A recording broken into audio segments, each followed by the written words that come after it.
नीचे ठीक, हल्का सा आप सभी को मेरा बहुत सारा आशीर्वाद। आइए हम चलते हैं मोक्ष शास्त्र की ओर। कल हमने पढ़ा था तथा सूत्र का तीसरा सूत्र, दूसरे अध्याय का सूत्र पढ़ा था संयुक्त चारित्र्य, इसकी बात हो गई थी।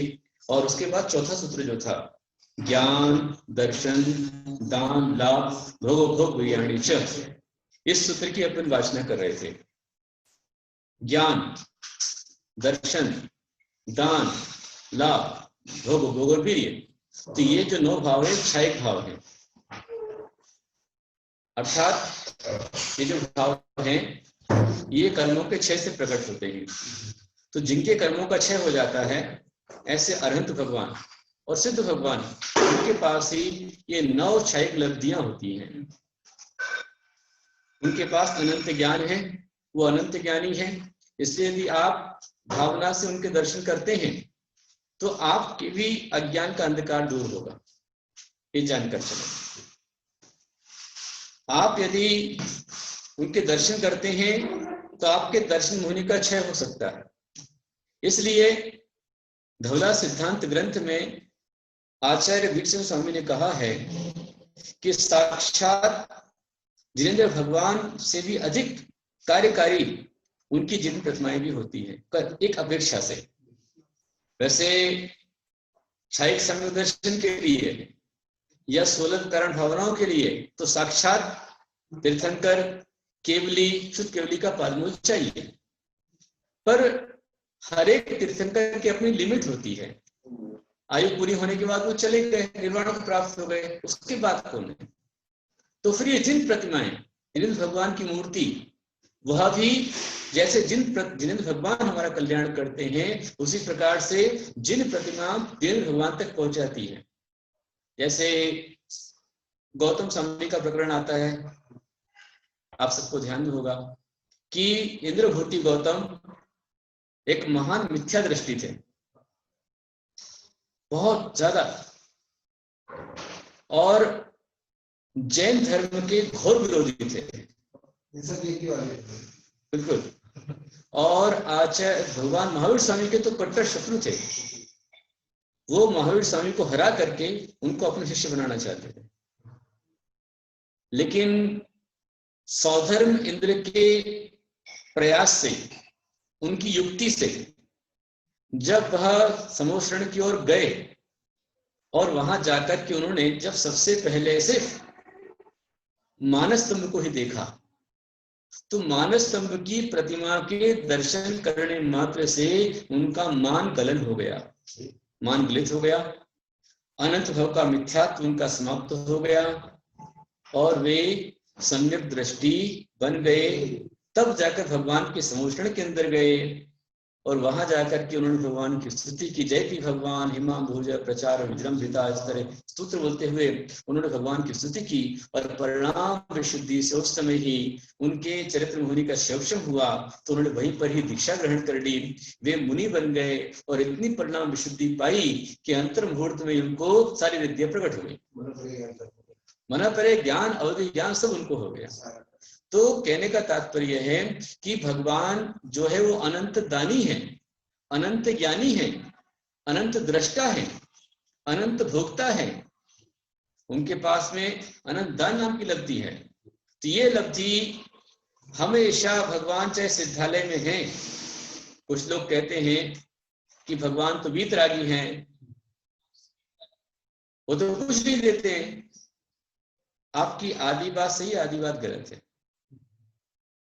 भगवान वीतरागी है 100% है, और भगवान किसी को हाथ उठाकर कुछ देते नहीं है, लेकिन भगवान की इतनी शक्ति है, ऐसा गुण उनके पास में है कि उन्हें बिना कहे, बिना बोले, बिना दिए ही जो उनकी आराधना करता है, उनकी भक्ति करता है, उपासना करता है, या उससे अपने मन के तार को जोड़ लेता है, ऐसा व्यक्ति ऑटोमेटिक बिन मांगे सब कुछ पा लेता है। हाँ, इसलिए हमारे गुणभद्र आचार्य भगवान ने आत्मानुशासन के अंदर में स्पष्ट कहा है, विश्वास के साथ कहा है कि संकल्प कल्प वृक्षस्य चिंतम चिंतामणिरपि असंकल्प्य असंचिन्त्य फलम धर्मादवाप्तये। आप लोग हिंदी में पढ़ते हैं, जांचे सुरतरु दे सुख चिंतत चिंता रेन, बिन जांचे बिन चिंतये धर्म सकल सुख देन। उसी का मैंने संस्कृत पढ़ा है। आप लोग हिंदी समझते, संस्कृत नहीं समझते, लेकिन मैं संस्कृत के साथ बात करता हूँ, प्राचीन आचार्यों की वाणी के साथ चलता हूँ। असंकल्प्य असंचिन्त्य मतलब पहले कहा संकल्प्य कल्पवृक्षस्य, कल्पवृक्ष के पास में जाना पड़ेगा, कल्पना संकल्प करना पड़ेगा, उससे मांगना पड़ेगा तो मिलेगा। और चिंतम चिंतामणिरपि, चिंतामणि भी हो तो उसको भी लेकर के चिंता करनी पड़ेगी, तब जाकर के आपकी चिंता दूर होगी। लेकिन असंकल्प्य असंचिन्त्य, कोई कल्पना नहीं, कोई चिंता नहीं, फलम धर्मात्वाप्तये, लेकिन धर्म से ये फल हमें अपने ऑटोमेटिक मिल जाता है। क्यों मिलता है? क्या धर्म कहां पर है? न धर्मो धार्मिके बिना, धर्म धर्मात्मा के बिना कहीं हो सकता है? ये तो कोई बोले नहीं धर्म से मिलता, भगवान से थोड़ी मिलता है। पहले ये समझ लो कि धर्म धर्मात्माओं से है। जब तक धर्मात्मा धरती पर होंगे तब तक ही धर्म रहेगा। धर्मात्मा नहीं होंगे तो धर्म कहां रहेगा? वो धर्मात्मा कौन है?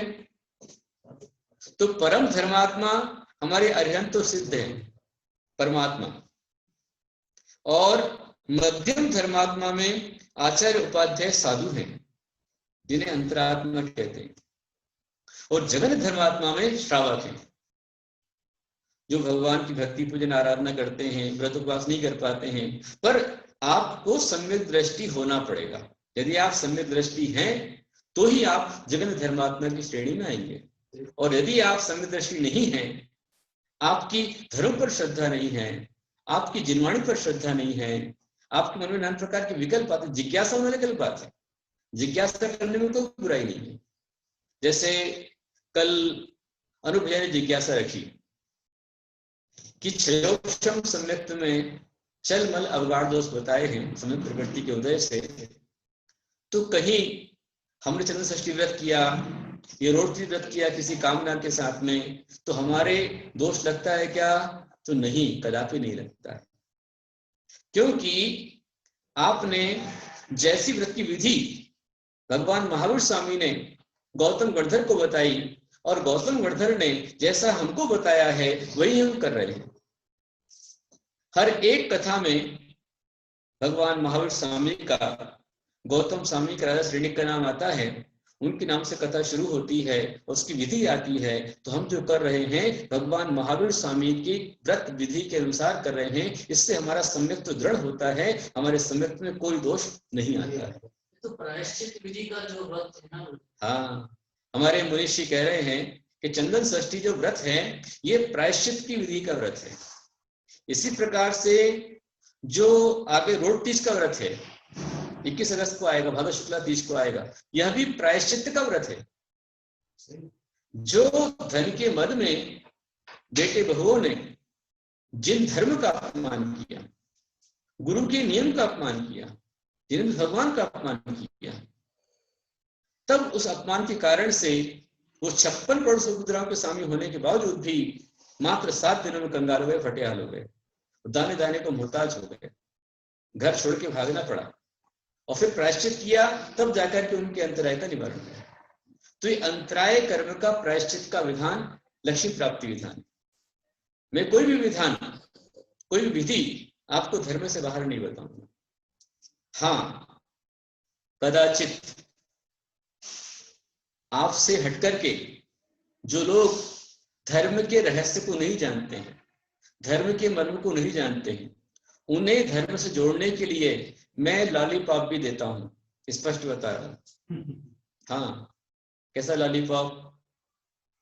जैसे मैंने नवग्रह शांति विधान लिखा, नवग्रह शांति चालीसा लिखा, तो ये प्राथमिक भक्तों के लिए है जो नवग्रह के नाम पर अथवा अपनी परेशानियों के नाम पर जिन धर्म को छोड़ करके अनायतन की ओर भाग रहे हैं, मिथ्यात्व की ओर भाग रहे हैं, उनके लिए मैंने लिखा है, और वो गलत नहीं है, वही मैंने लिखा है, तो वो आचार्य शुद्ध केवली भद्रबाहु स्वामी का जो स्तोत्र है उसके आधार से लिखा है, निराधार नहीं है मेरा कुछ भी, सब आधार पे काम है। और आज भी अनेक लोग चालीसा करके, मंत्र जाप करके अपनी समस्याओं का जो समाधान पाते हैं, तो उनकी श्रद्धा और दृढ़ हो जाती है, वो फिर भटकते नहीं है। इसलिए मैंने दिया है, इसके लिए मैंने दिया है। जैसे आप पुराण पढ़िए, तो हर एक अध्याय के बाद में देखो आचार्य लिखते हैं कि जो इस पुराण का ये अध्याय पढ़ेगा उसको ऐसा ऐसा लाभ मिलेगा, है कि नहीं? किसी में आप पढ़ लो।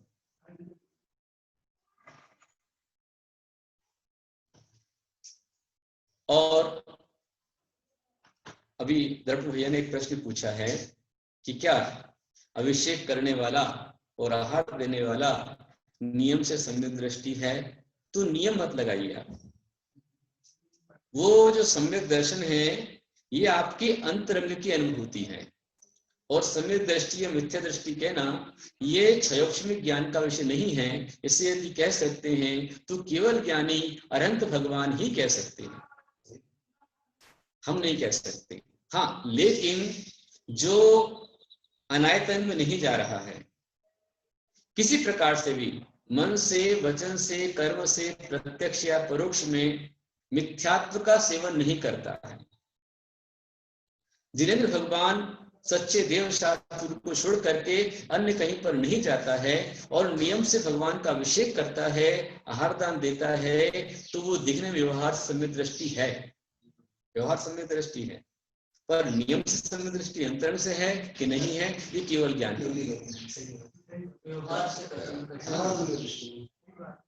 मैं भी मुनि हूं, तो मेरी अपनी दृढ़ श्रद्धा जिन धर्म के प्रति है, पर मैं सम्यक दृष्टि हूं या नहीं हूं ये आप नहीं देख सकते, मैं अनुभव कर सकता हूं।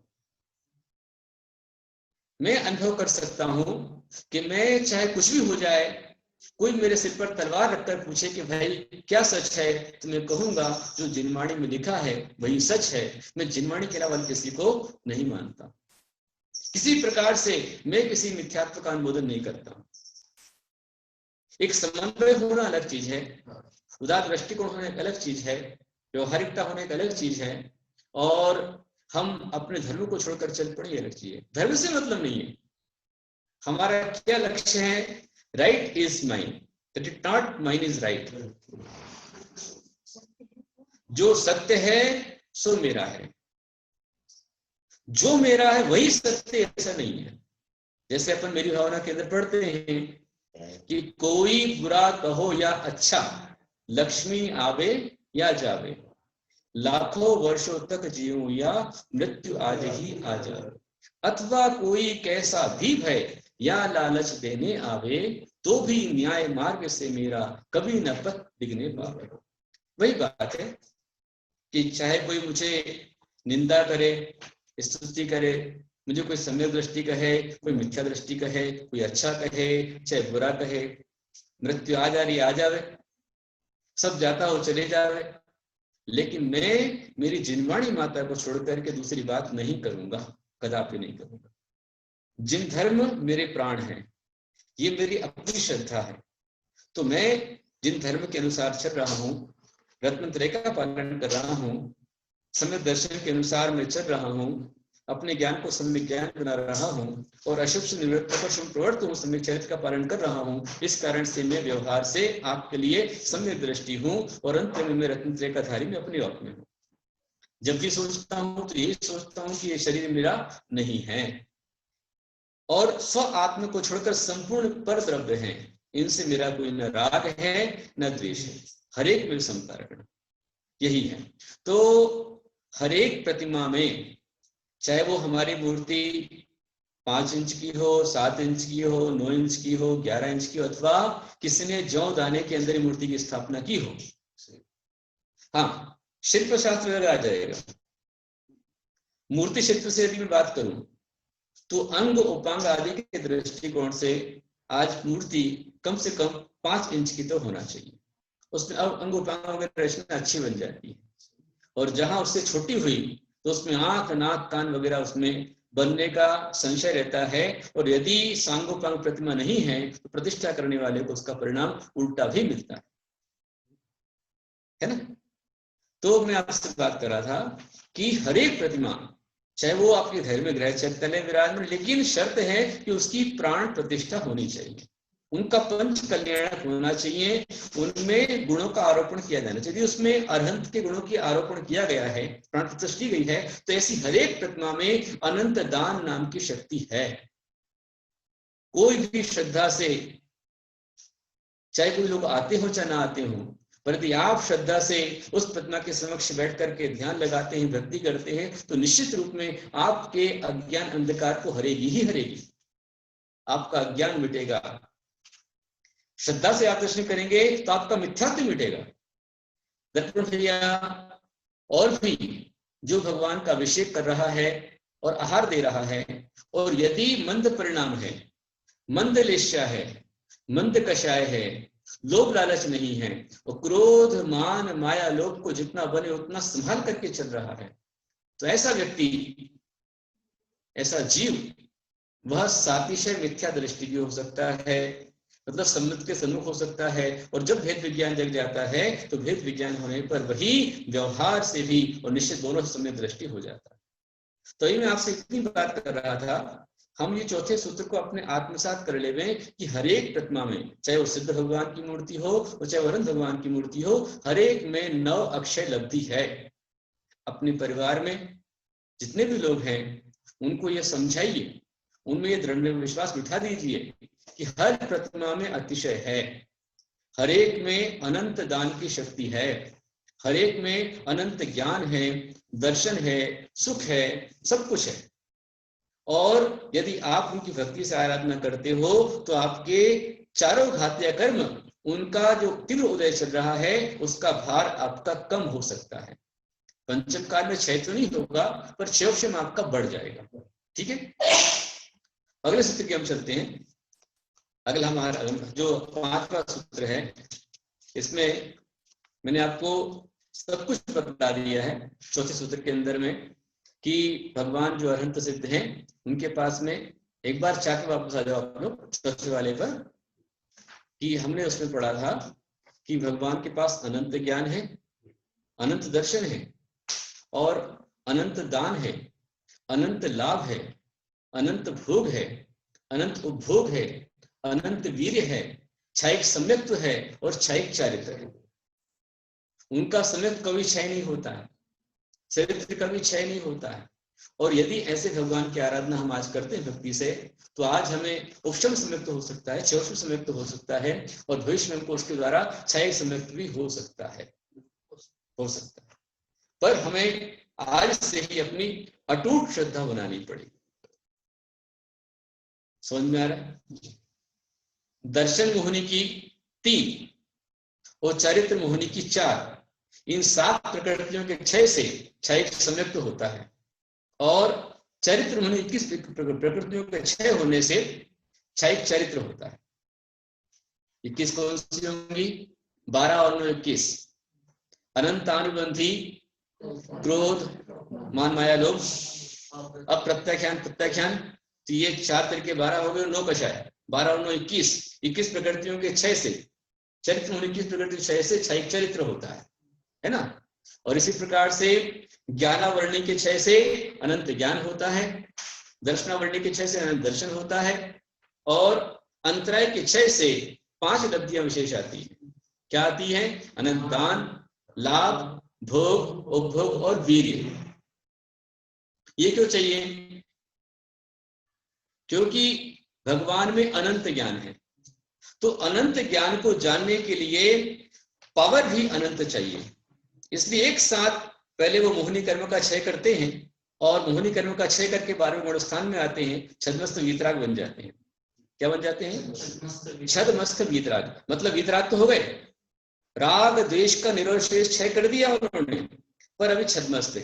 क्यों? क्योंकि अभी उनके सत्ता में ज्ञानावरणी, दर्शनावरणी और अंतराय कर्म बैठे हुए। और जैसे ही 12वें गुण स्थान के उपांत समय में वो इन 3 घातक कर्मों का भी क्षय कर देते हैं। तो क्षय करते ही उनके अनंत चतुष्ट प्रकट हो जाता है। देखिए, जैसे आप पढ़ रहे हैं तो पढ़ने के लिए, समझने के लिए पहले ज्ञान चाहिए, और ज्ञान के साथ में आपको पावर चाहिए।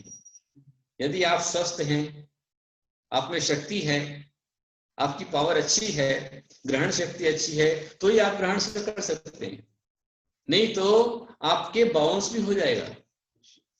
अभी लगभग 60 डिवाइस मोक्ष शास्त्र को सुन रहे हैं, पर मैं कह नहीं सकता कि 60 में से कितने इसमें एक्टिव होकर के पूरा समझ पा रहे हैं। बहुत अच्छी बात है, कितने लोग सुन तो रहे हैं, और सुन भी रहे हैं ना, तो ये आपका सुना हुआ कदापि बेकार नहीं जाएगा। सुनते सुनते ही समझ आएगा। मैं जितना आपको व्याख्या करके समझा रहा हूं, सुना रहा हूं, बता रहा हूं, मैंने स्वयं जब पहली बार पढ़ा था तो सूत्र के पाठ मैंने किए थे, पर कुछ समझ में नहीं आया था। करत करत अभ्यास के जड़मति होत सुजान, और रसरी आवत जाती सिर पर पड़त निशान के सिर पर पड़त निशान। बहुत बढ़िया, काफी अच्छे लोग लाभ ले रहे हैं। अभी तकरीबन 63 डिवाइस यहाँ पर हैं मोक्ष शास्त्र सुनने के लिए। 63 हो चुके हैं सुनने वाले, और बहुत अच्छा आप लोग लाभ ले रहे हैं। महान भवो, इतना सुंदर आप लोग समझ रहे हैं, तो आप ये जान के चलें कि हमारी हर एक प्रतिमा में अतिशय शक्ति है। कोई भी मूर्ति अतिशयों से रहित नहीं है, उसकी प्राण प्रतिष्ठा होनी चाहिए। और मैंने तो यह भी अनुभव किया है कि यदि भगवान की मूर्ति बन गई है, प्राण प्रतिष्ठा ना भी हो, लेकिन वह मूर्ति भी अतिशय दिखलाती है। बनने के पहले अतिशय बता देती है।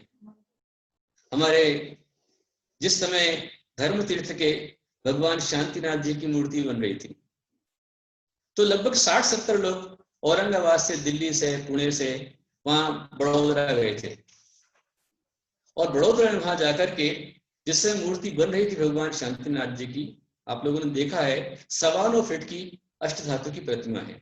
वो अष्टधातु को पूरा गलाया, मतलब पूरा धातु को अग्नि बना दिया गया, लावा बना दिया गया, पूरा लिक्विड बन गया।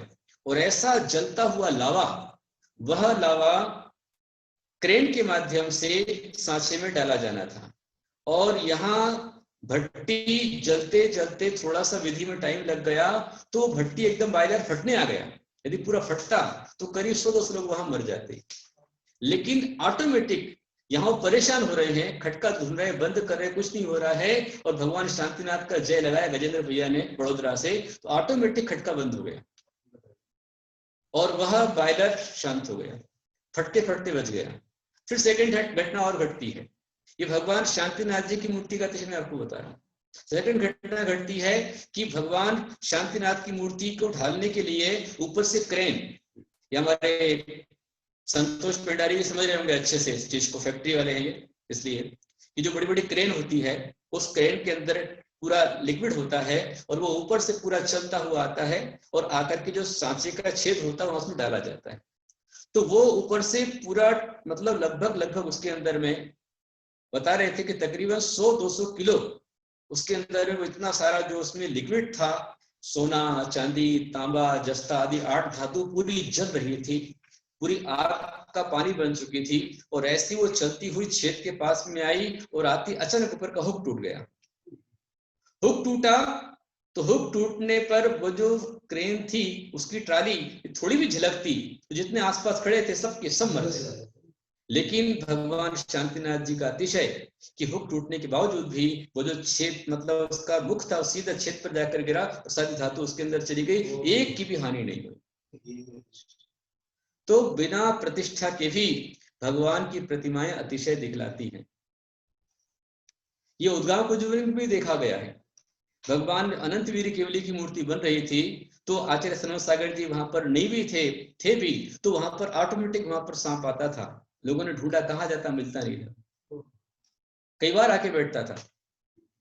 और एक बार एक मांसाहारी शिल्पकार वहां पर आ गया, तो सांप उसको चढ़ने नहीं दे रहा था।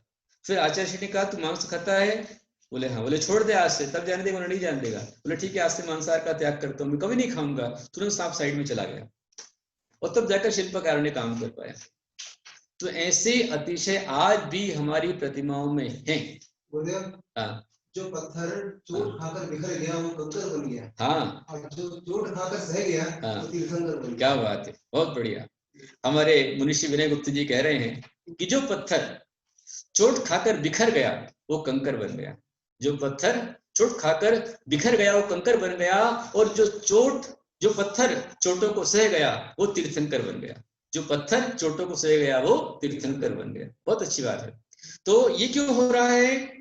यही सूत्र हरे भगवान, हमने जब कहा कि ये भगवान की मूर्ति है, तो भगवान की भगवत सत्ता, भगवान की अनंत शक्ति उस मूर्ति में आ जाती है। यही अक्षय नवलब्धियां हर एक प्रतिमा में है।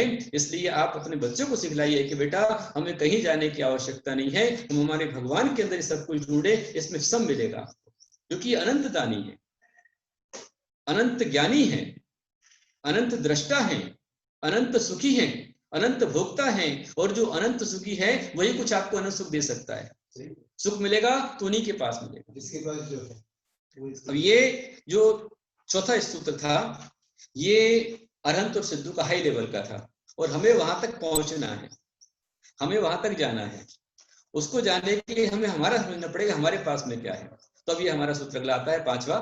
आप चलिए इसकी ओर, बोलिए ज्ञानाज्ञान दर्शन लब्धयश चतुष पंचविधः सम्यक् ज्ञान दर्शन लब्धयश चतुष पंचविधः सम्यक् चारित्र सेमाश्च। ये 6 भाव के 18 भेद होते हैं। कैसे होते हैं? पहले लिखा ज्ञान, फिर अज्ञान, फिर दर्शन, फिर लब्धि, इनके सबके भेद किए गए हैं। तो कैसे होता है ज्ञान? तो पहले ज्ञान के चतुः क्रम से लगाना, देखो चतुर्थ लिखा है, तो ज्ञान के 4 भेद हो गए। कौन से? मति ज्ञान, शुद्ध ज्ञान, अवधि ज्ञान, मन अपरे ज्ञान। ये 4 6 भाव है। फिर इसके बाद में 3 अज्ञान, लेकिन ज्ञान अज्ञान है ना, 3 अज्ञान, वो कौन से? कुमति, कुशुद्ध और कुअवधि, 3 अज्ञान हो गए। फिर दर्शन, दर्शन में 3 दर्शन लेना है, चक्षु दर्शन, अचक्षु दर्शन और अवधि दर्शन, ये 3 दर्शन हो जाते हैं। उसके बाद में लब्धे, तो लब्धि 5 लेना है, दान, लाभ, भोग, उपभोग और विधि। और च शब्द से यहाँ पर लिया है सम्यक्त चरित्र सेमाश्च। सम्यक्त चरित्र, सम्यक्त चरित्र और संयम, इस तरह से 18 भेद 6 भाव के होते हैं। हाँ, कुछ आ गए केवल ज्ञानी का, तो ऊपर केवल ज्ञानी का 6 में आ गया। हाँ, पहले चौथे सूत्र में केवल ज्ञान आ चुका है। अब यहाँ पर जो है मात्र 4 ज्ञानी आएंगे, 4 ज्ञान, 3 अज्ञान, 3 अदर्शन, 3 दर्शन। ये दर्शन में जो है इसमें कुछ नहीं होता है। अच्छा, हमारे भैया ने पूछा, फिर से बताइए। देखिए, ज्ञान, अज्ञान, दर्शन, लब्धयश, चतुस्त्रिभेदः पंच सम्यक्त चारित्र सेमाश्च। इसका अर्थ ये हुआ ज्ञान के 4 भेद हैं। पहले सबसे पहले ज्ञान, तो उसमें क्या लेना है? मति ज्ञान, शुद्ध ज्ञान, अवधि ज्ञान और मनपरय ज्ञान। ये 4 तो सम्यक ज्ञान ले लीजिए। सम्यक ज्ञान होकर भी 6 ज्ञान है जो हम लोग के पास में, अभी हमारे पास मात्र मति और शुद्ध 2 ही है। और अवधि किसी के पास में हो या मनपरय हो तो वह भी 6 ज्ञान है। फिर अज्ञान, तो अज्ञान में 3 आते हैं। कौन से? कुमति, कुशुद्ध और कुअवधि, ये 3 अज्ञान है। फिर दर्शन, तो दर्शन में 3 दर्शन लेना है, चक्षु दर्शन, अचक्षु दर्शन और अविदर्शन। मतलब जो आपके चक्षु के द्वारा दर्शन होता है किसी चीज का, दर्शन से मतलब यहाँ पर लेना है ज्ञान के पहले होने वाली अवस्था। जैसे आप किसी विषय को जानते हैं, तो जानने से पहले जो सत्तावलोकन हो रहा है, हाँ, उसे कहा जाता है दर्शन, जिसमें कोई विकल्प नहीं है। वो सामान्य दर्शन है। आप जैसे यहाँ सब कुछ देख रहे हैं, तो जो देखना है वो दर्शन हो गया। फिर कहीं पर जहां स्टेबल हो गए, ये है, फिर ये क्या है, ये है, तो इस तरह अगर यह अवधारणा जब हो गया तो ज्ञान हो गया। तो चक्षु दर्शन आंखों से देखा गया चक्षु दर्शन हो जाएगा। और आंख के अलावा स्पर्शन, रचना, घ्राण और कर्ण, इन 4 इंद्रिय के द्वारा जो आपका दर्शन होता है, कैसे होता है? जैसे स्पर्शन से, भाई अभी गर्मी है, अभी सर्दी है, कहीं पानी गिरा है, कैसे मालूम पड़ता है? आपको टच से मालूम पड़ता है ना? तो ये हम जो जानते हैं स्पर्शन के माध्यम से, अचक्षु दर्शन है। और रसना, ये कड़वा है, ये मीठा है, ये खट्टा है। जैसे आप खाना खाते रहते हैं, रोटी खाते हैं, रोटी के साथ में दाल भी होती है, सब्जी भी होती है, पापड़ भी होता है, सब कुछ होता है, अचार भी होता है, और सामान्य से खा रहे हैं। फिर कहीं पापड़ पे आपका ध्यान चला गया, पापड़ कुरकुरा है, तीखा है, थोड़ा नमक कम पड़ा है इसमें, नहीं अच्छा है, बराबर है, मसाला बहुत बढ़िया डला हुआ है। तो ये जो आपको टेस्ट आ रहा है, ये अचक्षु दर्शन पहले हुआ, फिर ज्ञान हुआ। फिर घ्राण, आप जब चलते हैं तो आपको चलते हुए, बैठे हुए बहुत सारी गंध आती रहती है, पर सुगंध है, दुर्गंध है, इस पर आपका ध्यान गया, तो जो गंध आ रही है और आपने पहले ग्रहण की, वह आपका घ्राण के द्वारा दर्शन आपका हुआ, अचक्षु दर्शन में आएगा। और कर्ण, कान से आप सब सुन रहे हैं। जैसे कई बार ऐसा होता है कि यहाँ पर डिवाइस पर सबके फोन जो है वो अनम्यूट हो जाते हैं, अनम्यूट होते ही सबकी आवाज आती है, लेकिन आपका ध्यान जिस पर है आप वही सुनते हैं, वही पर आपका लक्ष्य रहता है ना? तो इस तरह से कर्ण के द्वारा भी 4 इंद्रिय से अचक्षु दर्शन होता है, और चक्षु से चक्षु दर्शन होता है, और मन के द्वारा भी अचक्षु दर्शन होता है। हाँ, मन से भी होता है, अचक्षु दर्शन होता है। फिर बाद में अवधि दर्शन, हाँ, वही मन के द्वारा स्पर्श किया हमने। जैसे आज हम यहाँ पढ़ रहे हैं, अभी ये 6 लब्धियां 9 लब्धियां, तो क्या हमने देख लिया? क्या मन से संवेदन, हमने इसको पढ़ा और मन से संवेदन किया कि यहाँ अनंत भगवान में ऐसी लब्धियां हैं। इस तरह से मेरू हमने देखा है क्या? नहीं देखा, पर हम देख लेते हैं मन के माध्यम से। मैं आज तक गिरनार नहीं गया हूँ, पर गिरनार का ध्यान करा सकता हूँ, क्योंकि मन से देख लेता हूँ। एक बार समय शिखर की गए, आप बैठो आंख बंद करके, समय शिखर में कहाँ कौन सी टोंका आती, कितने चरण पड़ते, सब बता सकते। हाँ, हम रोज सुबह अपना ध्यान लगाते हैं और सीधा अपना करेक्ट सिद्धों से बनाते हैं, मन के माध्यम से वहां पहुंचते हैं, सिद्धालय पहुंच जाते हैं। तो हमने समझा है ना? तो इस तरह से 4 ज्ञान, 3 अज्ञान और 3 दर्शन, फिर बाद में लब्धि। तो लब्धि मतलब प्राप्ति। तो ये 5 लब्धियां होती हैं। 5 लब्धि कौन सी होती है? तो दान, इसमें अनंत मत लगाना, सिर्फ दान, लाभ, भोग, उपभोग और वीर्य, ये 5 लब्धियां, ये आपके अंतराय के शोषण से मिलती हैं, ध्यान रखना। हाँ, ये जो आपको 4 प्रकार के ज्ञान हैं, मति ज्ञान, शुद्ध ज्ञान, अवधि ज्ञान, मन पर ज्ञान, ऊपर वाले जो हैं, ये 4 ज्ञान आपको मिले ज्ञानावरण के क्षोभम से। और कुमति, कुश्रुति या कुअवधि मिला तो वह भी आपको ज्ञानावरण के क्षोभम से हो गया। फिर 3 दर्शन, चक्षु दर्शन, दर्शन, अवधि दर्शन जो हुआ, ये दर्शनावरण करने के क्षोभम से हुआ है। और जो 5 लब्धियां आप अभी ब्लॉक में देख रहे हैं, हाईलाइट की गई है, ये हमको अंतराय कर्म के क्षयोक्षम से प्राप्त हुई है। फिर क्षयोक्षम सम्यक्त्व, दर्शन मुनि के क्षयोक्षम से हुआ। क्षयोक्षम चारित्र, ये हमें दर्शन चारित्र मुनि के क्षयोक्षम से हुआ है। और संयम संयम भाव भी हमें उसके क्षयोक्षम, इस तरह 18 क्षयोक्षम भाव होते हैं। सेमा सेमा आपके 5 गुण स्थान में ना, मतलब आधा संयम आधा संयम है। जिनके प्रत्याख्यानावरण कषय का उदय होता है और अप्रत्याख्यान का क्षयोक्षम होता है, तो अब प्रत्याख्यान का क्षयोक्षम हो गया, इसलिए अलग प्रत्याख्यान आ गया। पर प्रत्याख्यान का उदय चल रहा है, इसलिए पूर्ण प्रत्याख्यान नहीं हो पाता, तो संयम संयम होता है। हाँ, जैसे आप गृहस्थ लोग हैं तो आपके अहिंसा महाव्रत नहीं है, पर अहिंसा व्रत आपका हो सकता है, आधा संयम आधा संयम, इस तरह से। और क्षयोक्षम भाव किसी कहते क्षय मैंने आपको पहले बतलाया था कि जो कर्म हमारे वर्तमान में उदय में आने वाले थे उनके निषेधों का सदवस्था रूप उदयभावी क्षय, पहले वर्तमान में जो आने वाले उनका उदयभावी क्षय मतलब क्या, उदय का अभाव रूप क्षय, उदय में आने के पहले ही अभाव रूप क्षय उसका हो जाता है। और जो उन्हीं के आगामी काल में आने जो निषेध थे उनका सदस्वरूप उपशम हो जाना और देशघाती प्रकृति का उदय होना, तो ये कहलाता है क्षयोक्षम। और क्षयोक्षम भाव ये 18 प्रकार के होते हैं। समझ में आया आप लोग को? इस तरह हमने समझा है। और हमारे पास अभी जो भी है वर्तमान में, हम पंचम काल में रहने वाले जीव हैं, तो हमारे अभी यही चल रहा है, हमारे कर्मों का उदय भी चल रहा है और कर्मों के उदय के साथ में कर्मों का उपशम भी हो सकता है।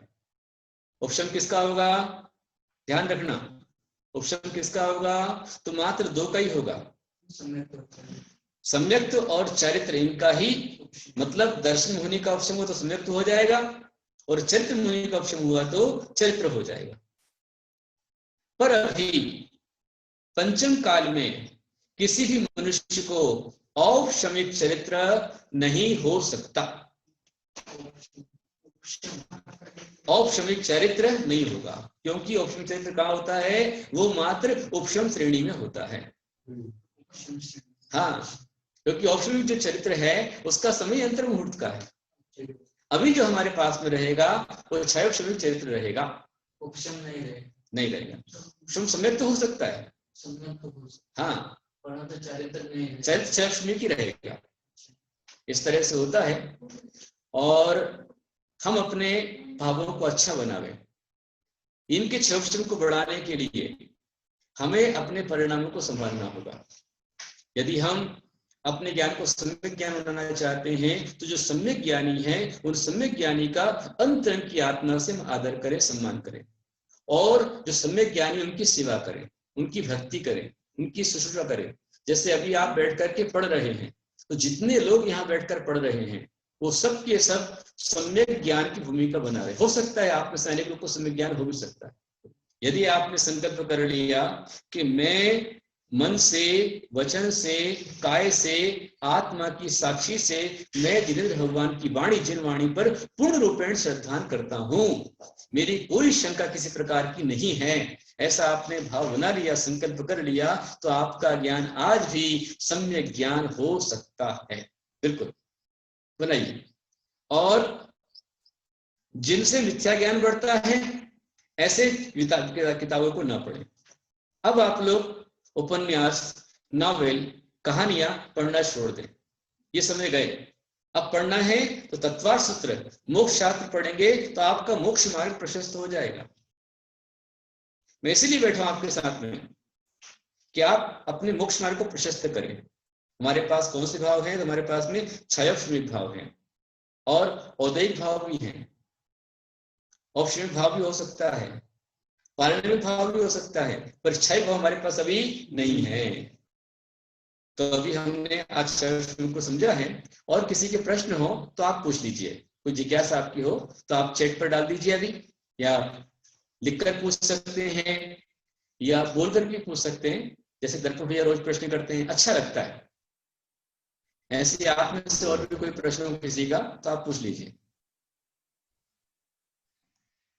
मिंटी भैया सभी का फोन अनम्यूट कर दीजिए, जो पूछना चाहें तो उनको।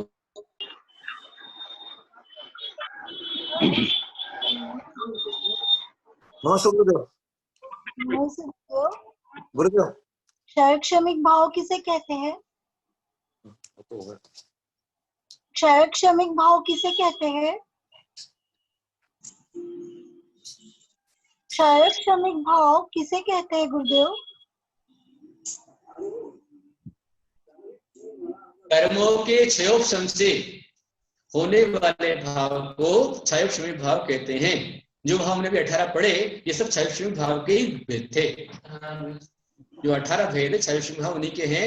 कर्मों के क्षयोपशम से होता है, उसको क्षयोपशमिक भाव कहते हैं। सुनने में आ रहा है आपको? गुरुदेव नमस्ते। गुरुदेव, हाँ गुरुदेव अगर हम हाँ। अपने शास्त्र के साथ में अगर अन्य धर्म के शास्त्र पढ़ते हैं तो उसमें कोई दोष हाँ। लगता है? कुछ यानी अपने ज्ञान के हिसाब से उनमें क्या लिखा है ये देखने के लिए अगर पढ़ते हैं तो कोई दोष लगता है? देखिए, जैसे अकलंक स्वामी आचार्य थे, उन्होंने पहले अपने जैन शास्त्रों का गहराई से पूरा अध्ययन कर लिया, नए प्रमाण और मार्गणा गुणस्थान सबको पूरा समझ लिया, 10 करण को समझ लिया, और सबको समझने के पश्चात जब अपना पूरा जान लिया तब दूसरे को पढ़ा है। यदि आप प्राथमिक अवस्था में हैं और आपने अपना ही पूरा नहीं पढ़ा है और दूसरा पढ़ने आप जाएंगे तो कहीं आप भटक न जाए।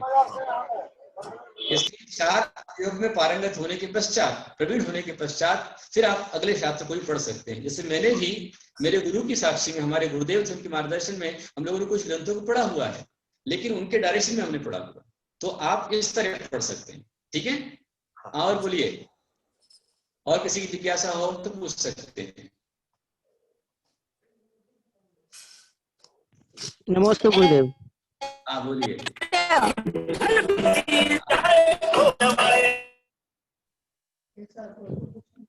हेलो दिक्कत आ रही है? हाँ बोलिए। जी, गुरुदेव प्रशस्ति पर बलात्कार वह किस कारण से लिखते हैं? हाँ, सुनने में नहीं आया भैया। प्रतिमा आप की लिख कर भेजें। प्रतिमा की प्रशस्ति पर हाँ। वो बलात्कार गने जो लिखते हैं उसका रहस्य क्या है? नमस्ते गुरुदेव। पहले ही दिन बतलाया था इसको, और आप YouTube के माध्यम से उसको और देख लीजिए। अभी इस संबंधी के प्रश्न तो पहले वो पूछ लीजिए, क्लास संबंधी को प्रश्न भी हो तो वो पूछ लीजिए। बाकी बलात्कार का मैंने बताया था, YouTube पर है, मिट्टू भी आपको लिंक भेज देंगे, आप उसमें देख लीजिए, उसका रहस्य पूरा समझ में आ जाएगा आपको। हाँ, कांचन भाई क्या बोल रही थी, बजरू साहू जी की मम्मी, उनकी आवाज नहीं आ रही थी। मिट्टी भैया उनको अनम्यूट करें, बजरू डिवाइस को, अभी भी अनम्यूट नहीं है वो। हम 7 प्रतिमा होने से पद्मावती क्षेत्रपाल का आह्वान कर सकते हैं क्या अभिषेक पे? कौन? गुरुदेव। हाँ बोलिए। क्षेत्रपाल पद्मावती का आह्वान अभिषेक के टाइम पे। हाँ बिल्कुल बिल्कुल। देखिए, जो हरिणेन्द्र पद्मावती आदि हैं, इनके श्लोक और मंत्र बनाने वाले कौन हैं? मूर्ति की प्रतिष्ठा करने वाले कौन हैं? जिन्हें प्रतिष्ठा की है वो सारे के सारे आचार्य हैं, उनके श्लोक और मंत्र बनाने वाले भी आचार्य हैं। तो आप प्रतिमाधारी हैं, और यदि आपके पास में अन्य श्रावक खड़े हुए हैं तो उन श्रावकों के माध्यम से आप उनको अर्घ्य चढ़वा सकते हैं। आप श्लोक बोलते हैं, आप मंत्र बोलते हैं, और उनके माध्यम से आप चढ़वा दें। जैसे हम आचार्य हैं, हमारा 6वां गुण स्थान है, फिर भी हम जब विधान के अंदर बैठते हैं तो आपको बोलते हैं भाई श्रावक लोग आ जाओ और उनको अर्घ्य चढ़ाओ, और हम आशीर्वाद दे सकते हैं। जो पंचप्रत्नधारी है उनको जय जिनेन्द्र कर सकते हैं, जिनेन्द्र में कोई दोष नहीं है, पर अर्घ्य चढ़ाना है तो आपके बेटे वो चढ़ा सकते हैं, दूसरा और भी चढ़ा सकता है। आप प्रतिमाधारी हैं तो आप न चढ़ाएं तो अच्छा रहेगा। और कोई किसी का प्रश्न हो?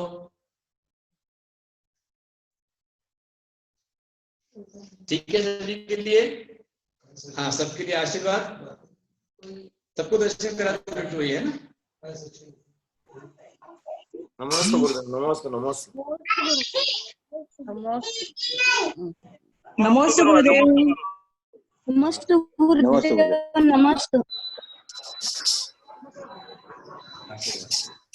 नमस्ते गुरुदेव। हाँ, नमस्ते गुरुदेव। नमस्ते गुरुदेव।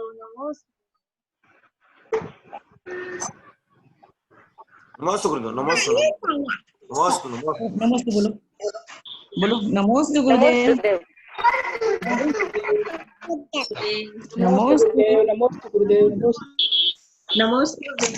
नमस्ते गुरुदेव। नमस्ते नमस्ते नमस्ते। जय। नमस्ते गुरुदेव।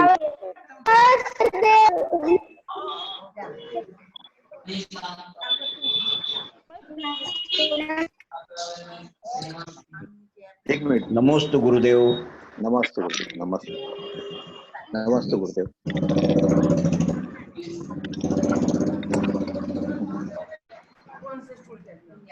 नमोस्तु गुरुदेव, नमोस्तु गुरुदेव, नमोस्तु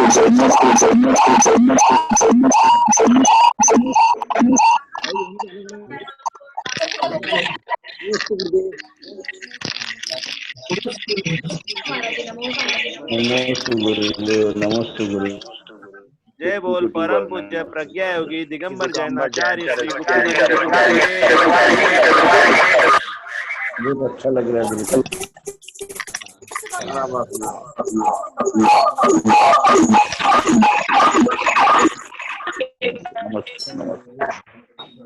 नेट की प्रॉब्लम।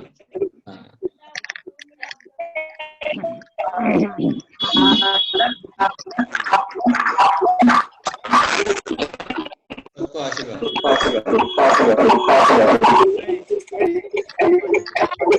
सभी को धर्म इसी समय हम 4:15 बजे मिलेंगे।